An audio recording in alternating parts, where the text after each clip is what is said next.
लाडक्या बहिणींसाठी महायुतीमध्ये वादाची ठिणगी पडली आहे का असा प्रश्न पडतोय। कारण लाडकी बहीण योजनेसाठी इतर खात्यांचा निधी वळवण्यात आलाय असं सूत्रांकडून कळतंय। शिवसेनेच्या मंत्र्यांच्या खात्यातनं 3000 कोटी रुपये लाडक्या बहिणींसाठी वळते करण्यात आले आहेत। शिवसेनेचे मंत्री संजय शिरसाट यांनी त्याबद्दल नाराजी व्यक्त केली। सामाजिक न्याय विभागाचे 3000 कोटी रुपये लाडकी बहीण योजनेसाठी वळवल्याची माहिती सूत्रांनी दिली आहे। तर आदिवासी विभागाचे सुद्धा 4000 कोटी रुपये लाडक्या बहिणींसाठी वळवल्याचं कळतंय। अर्थमंत्री अजित पवार यांच्या या निर्णयावरनं राष्ट्रवादी आणि शिवसेनेत वादाची ठिणगी पडली आहे। अजित पवार यांच्या निधी वाटपावरनं आधीच खरं तर नाराजी होती, या बजेटनंतर मात्र त्यात आता आणखी भर पडली आहे। आमचे प्रतिनिधी राहुल झोरी आपल्या सोबत आहेत फोन लाईन वरती।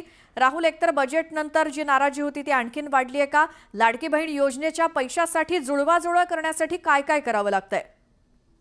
अगदी श्वेता, लाडकी बहीण योजना ज्या पद्धतीने आपण बघतो की सर्वाधिक निधी जो आहे तो अर्थातच महिला व बालकल्याण विभागाला मिळाला आणि त्यानंतरही याच निधीसाठी याच योजनेसाठी आता इतर खात्यांचा निधी देखील वळता केल्याच्या बातम्या ज्या आहेत त्या समोर येतात। त्यामुळे संबंधित खात्याच्या मंत्र्यांनी मात्र आपापल्या नेत्याकडे नाराजी व्यक्त केली। यामध्ये संजय शिरसाट यांचं सामाजिक न्याय विभागाचे जवळपास 3000 कोटी हे लाडक्या बहिणीसाठी वळते केल्यानं आता महायुतीतला लाडका भाऊ नाराज होतोय की काय अशी चर्चा ही वारंवार रंगते। एकंदरीत बघितलं तर अजित पवार यांच्या निधी वाटपावरून यापूर्वीच धसपूस सुरू होती आणि त्यानंतर आता काही खात्यांचा निधी देखील जर लाडक्या बहिणीसाठी वळता केला गेला तर मात्र मग त्या खात्याच्या योजनेसंदर्भातलं काय असा देखील एक सवाल उभारला जातोय। आणि त्यामुळे संजय शिरसाट यांनी उपमुख्यमंत्री एकनाथ शिंदे यांच्याकडे आपल्या खात्याच्या निधी संदर्भातली ही नाराजी जी आहे ती बोलून दाखवली आणि त्यामुळे या बाबतीत नेमकं काय निर्णय होतोय की याच निधी वळत्यावरून आता महायुतीमध्ये वादाची ठिणगी पडते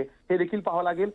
सध्या अधिवेशन 2 दिवसांच्या सुट्ट्यामुळे बंद आहे, मात्र नक्की सोमवारी याच बाबत काही नाराजीचे खटके उडतायत का हे देखील पाहावं लागेल। बिलकुल राहुल, धन्यवाद या माहितीसाठी।